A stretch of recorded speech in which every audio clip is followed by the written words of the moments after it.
Mrs. Williams. As I said earlier, I'm going to be asking some detailed questions about your PTSD symptoms in just 1 minute.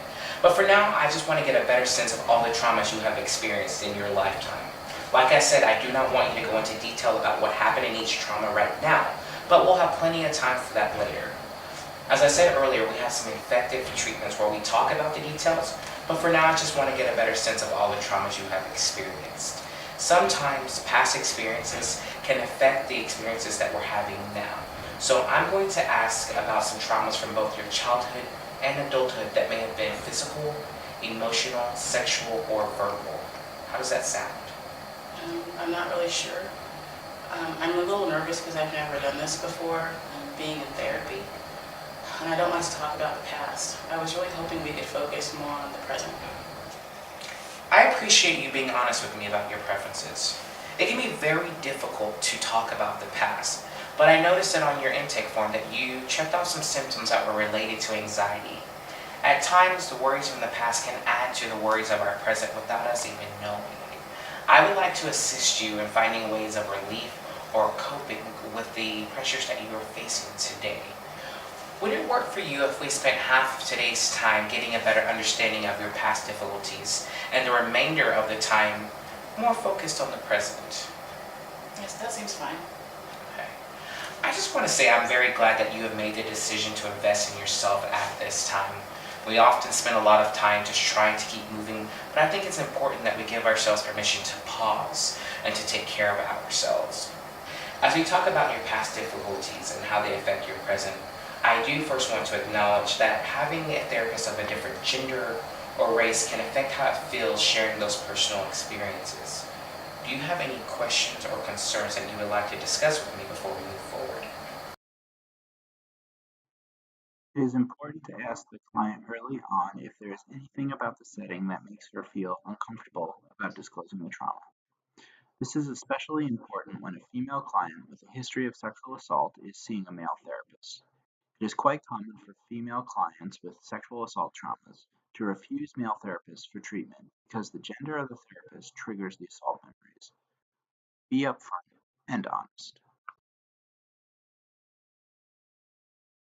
Well, no offense, but I was really hoping to work with a woman of color, but the intake person said that there wasn't one available. I appreciate you sharing that with me. I think it's very, very good that you're advocating for yourself by requesting someone that's going to make you comfortable working with. Even though we weren't able to meet your request today, it's possible that we could later. But first, let me tell you a little bit about my experience, okay? My specialty as a therapist is PTSD. I treat clients with PTSD symptoms from a wide range of traumas, including sexual assault. I'll be honest with you, if you elect to keep me on as your therapist, we will eventually go into the details of the assault. Not today, but in therapy. And I totally understand if that's too hard to do with me as a male, and we can look at your options for getting you with a therapist that makes you feel safer. Many women do not want to talk about a sexual assault with a male therapist, so it's completely understandable.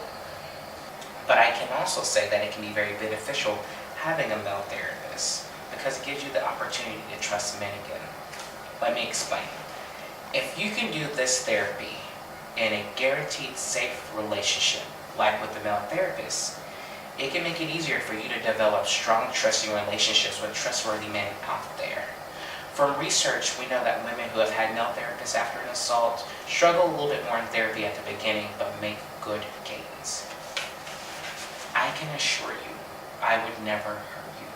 I will always check in with you as we go along in therapy, and you have the right to stop at any point and switch therapists, no matter how many sessions we've had. It's all up to you. You don't even have to decide right now. We can stop and you can go home and you can think about it. Do you have any questions? This is a lot of talking by the therapist, but from a humanistic and PTSD perspective, it is better to provide details upfront of what will happen in therapy. Validate her concerns, don't placate her or tell her it will be easy. Let her always know she has a choice. In her sexual assault trauma, she had no choice. So be aware of how the therapeutic environment can inadvertently be coercive.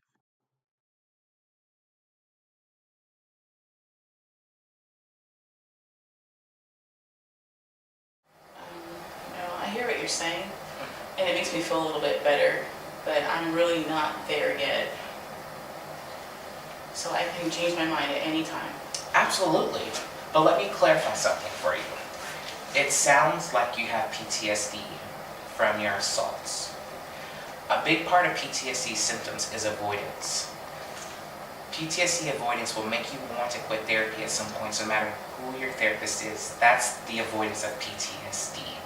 So whether you want to stop because of PTSD avoidance or because I'm a male and it makes you uncomfortable to talk about your experiences, just know that it's all real and it's important that we talk about it and sort it out. You know, I was going to say that. I don't like talking about it anyway because when I have in the past, everything comes back. My nightmares get worse. I think about it during the day. I get flashes more often. Talking about it makes it worse. Yes, that's how PTSD works. When you first start talking about it in therapy, things do get worse. But the more you stay in therapy and continue to face those traumas, the easier it gets in the long run. Really? Yes, it's true. Have you ever done something like giving a speech where it was uncomfortable at first, but the more you did it, the easier it got? I'm not talking about traumas, but everyday experiences. Yes, that makes sense. So what do you think? You want to keep going? As I said, my plan was just to get a better sense of your traumas, and then we can go into detail about your symptoms. I think that's okay as long as I can stop whenever I want to. As I begin to ask about your past, I want to emphasize two things. For every question, you have the power to choose what you're comfortable sharing or not sharing. Remember, I'm not looking for you to give me full details about what happened in each of your traumas. I just need an overall idea of what happened to you. Secondly, as you're going through these past experiences, try to remember to breathe. Sometimes when we're stressed out, we hold our breaths, which makes us more tense. So try to remember to take a breath. Actually, let's just start with breathing. Okay? Breath. And out. One of the items that you checked was that you've had an experience of someone touching you against your will or in a way that made you uncomfortable. Yes. Was that one time or multiple times? I hope it was more than once. As you think about it, would you be more comfortable talking about the most recent time or the first time you remember it happening? Well, the most recent times were probably in college at parties. And, you know, guys would just like grab. You know, they would just come up behind or just come up and touch you. But those things weren't the worst. The worst time was in high school. In high school? Was the person that touched you someone that you knew? Yeah, I knew him. He was my boyfriend, and I was a virgin, but he knew I didn't want to do anything too serious. It is such a betrayal of trust when someone who is supposed to care about you ignores your boundaries physically or in any way. Yeah, it was a betrayal. I couldn't believe he did that. I was just like in shock. Like, oh my God, what is he doing? Can you say what happened? Well, we were on a date, and after the date we went to his house and we were in the basement. I can't remember, but I don't think anybody else was home. We were kissing, which I was okay with. Then he just wanted to do more. Pushing himself on me. I tried to stop him, but he just wouldn't. This is tough. You're safe right now. His hands were in my pants, and it really hurt. I said no. So he ignored your feelings and just kept doing what he wanted to do. He got mad. He put his hand around my neck, started choking me. And I was crying and shaking my head no, and I couldn't breathe. I think I passed out. It's okay.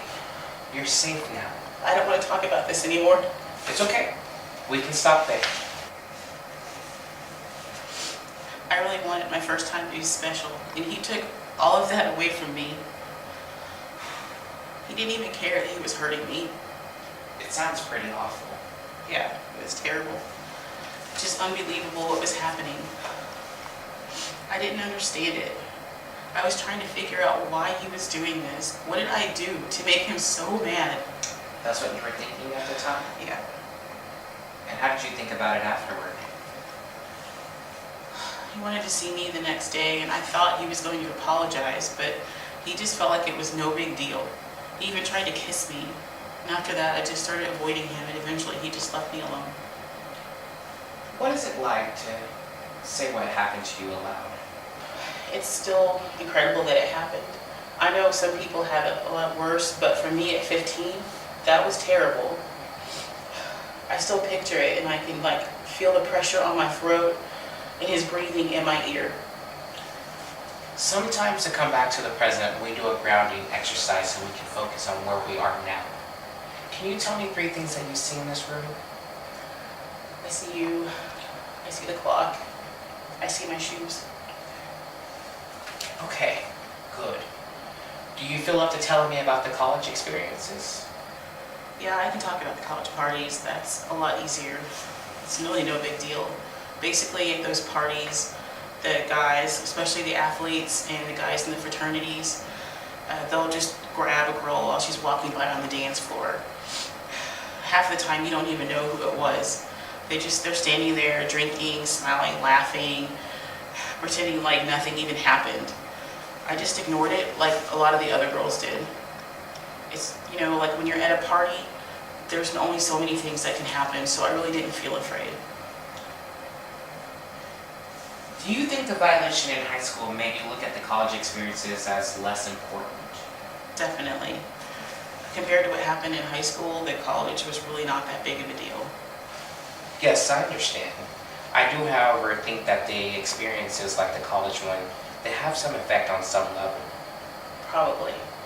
I just never really thought about it, but maybe. I thought I was fine, but now I know I'm not okay. I'm tired all the time and I'm having trouble. I can't sleep. I just want some help. Thank you so much for sharing that with me. It's hard when our usual ways of coping just don't seem to be working anymore. I used to be able to just push negative thoughts out of my head and just focus on moving forward, but I'm just not able to do that anymore. I want to invite you to take another breath. It takes courage to put into words what happened to you and to even acknowledge that your old coping methods aren't working. It seems like you said that things have gotten worse lately. Did something happen that you can think of that may have made things feel worse as of late? Well, I didn't really think about it, but about a couple months ago, I went to my high school reunion and the guy who raped me was there. Yes, that could definitely be involved in that. We call that a trigger. That's something that reminds us of a difficult memory. Yeah, I could see that, how that could be some kind of a trigger. Yes. Did he say anything to you?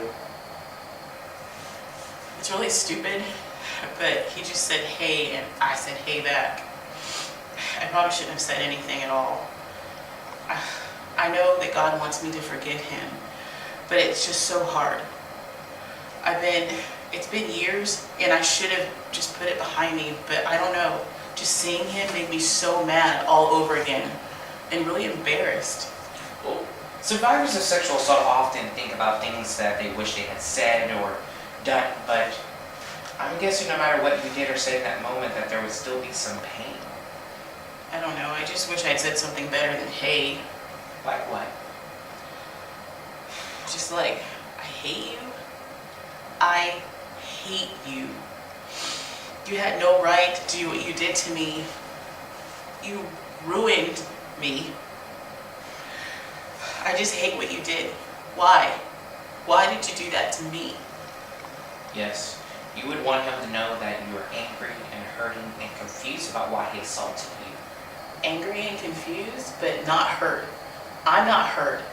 I don't want him to have the satisfaction of knowing that he affected me that way. So yeah, I probably should have not just said anything. I don't want him walking around thinking that he affected me. So would you say that you feel the anger and the and the confusion, but you don't want him to know it. Yes, he doesn't need that information. He doesn't need to know me like that. Okay. So let's shift gears here.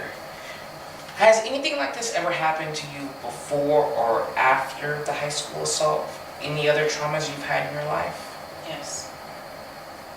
Can you tell me more? This is hard. Just what you feel comfortable saying. Well, my uncle, when I was a kid, he touched me.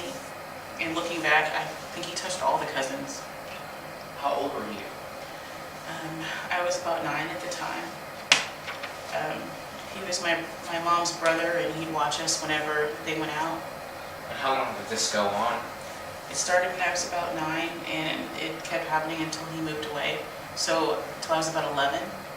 And how often would this happen?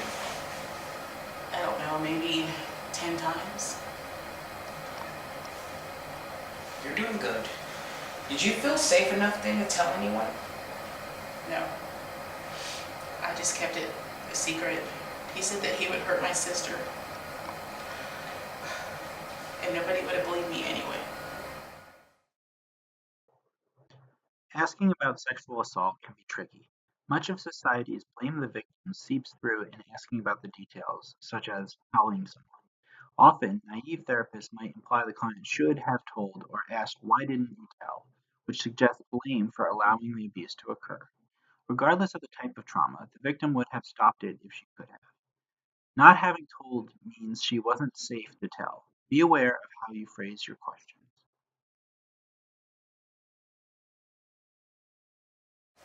Okay.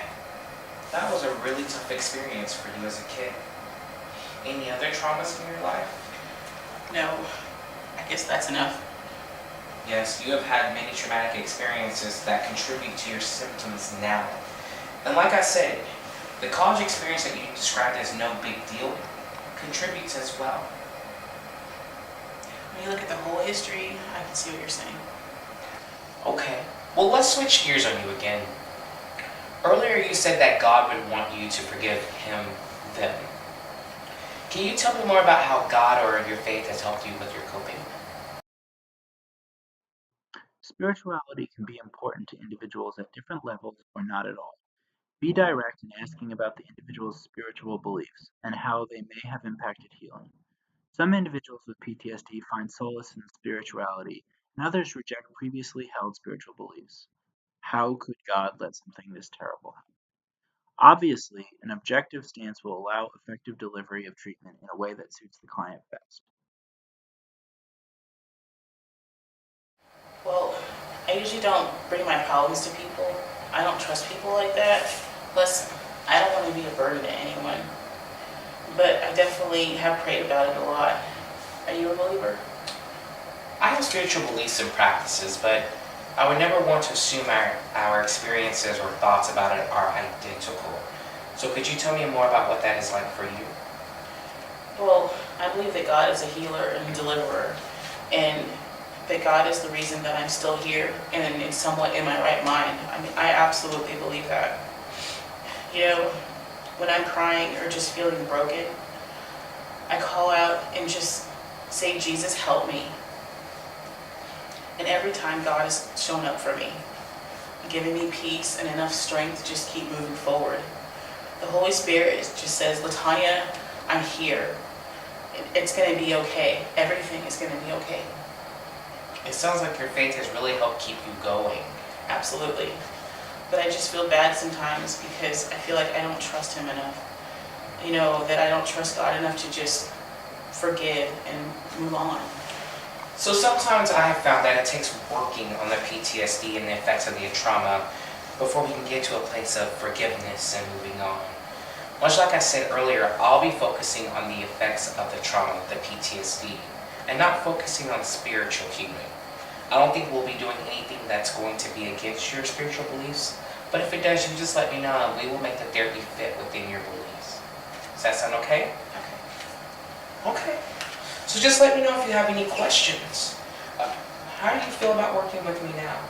I'm okay. It was hard to talk about the traumas, but I'm okay. Okay. Well, just let me know. Now, Now let's move into talking in more detail about your symptoms.